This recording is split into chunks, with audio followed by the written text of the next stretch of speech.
And it's Ken Kreitzer for CBSI Services in Los Angeles at the DMA and then conference. And we had a chance to get an update on email marketing in the industry from company Map, and have a chance to talk with Michael Biwer from the company. And Michael, if you would, just tell us a little bit about your firm. I know you described you just went through a big merger of two well-known organizations. Yeah, we're really excited. You know, we in the last 3 months, we've brought together two phenomenal brands, TMA, Teradata Marketing Applications, along with Blue Hornet in North America. It's a match made in heaven, frankly. We brought together great technologies from both that are very complementary. We've got a great geographic footprint now between the two. TMA was very large in Europe and outside of Europe. We, Blue Hornet, were very large in North America. And finally, we've got teams that truly care about delivering client success. Absolutely. What would you say are the differences in communication and email marketing between what we're used to here in the United States and what is more common in Europe?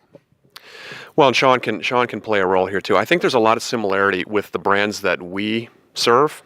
We do a really good job serving retail, e-commerce brands, CPG, consumer packaged goods, travel hospitality. I think we see a lot of overlap between them, between Europe and North America. Okay, let's introduce Sean Shoffstall.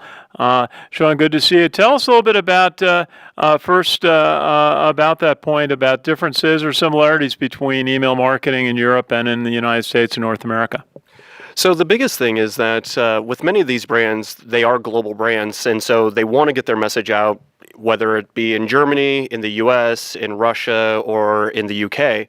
But they've got to make sure that that message is relevant, it falls within privacy laws, and that they are constantly making sure that they're doing it, and focusing on the cultural differences that each one of these regions will have.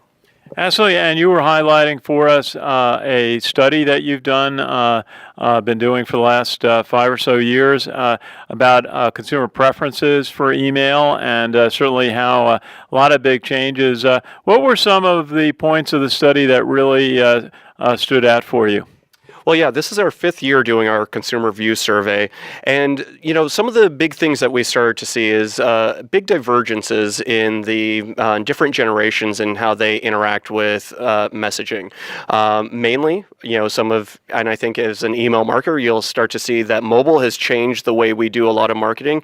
And when we look at the 18 to 24-year-old demographic, 91% of them are using their mobile devices as a primary place to get email messaging. So for marketers, that's a key demographic that they've got to be looking for as developing messages that are mobile first in a number of ways. But it's also a very it's a multi-channel world where they're looking at using mobile devices as their first device, but also still relying on the desktops as well.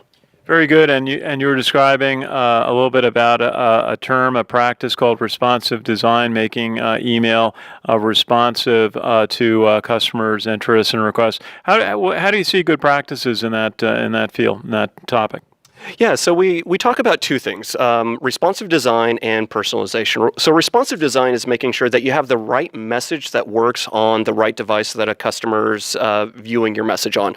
So you can send out one marketing message, and it is a long form on the desktop, but then it also goes to a much shorter form factor when you get to a mobile device, so easy to consume. What we've found is that 50% of consumers will delete their message if they open it up on a mobile device and it doesn't render properly.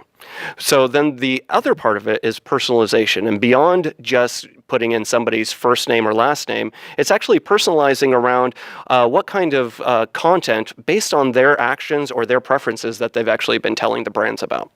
And Sean, how can someone see a copy or get a summary of your findings? If you go to map.com, that's MAPP.com, you can download the consumer review survey from there. Very good. Appreciate that. And Michael, maybe just anything, could you add a little bit more about the services in your new combined company? Yes, we have services across the entire spectrum of what we do. One of the things I didn't say before is we're now one of the largest independent digital marketing platform companies in the world. We think that's significant. It allows us to be much faster in what we do. For example, we launched Map.com in 30 days. From concept to launch at a major conference in Germany, we were able to do that.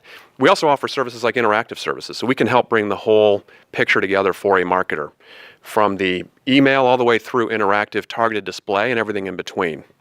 And you mentioned that you've got certain industries that you tend to do a lot of work in. I did. I mentioned retail, CPG, travel, hospitality, media and publishing.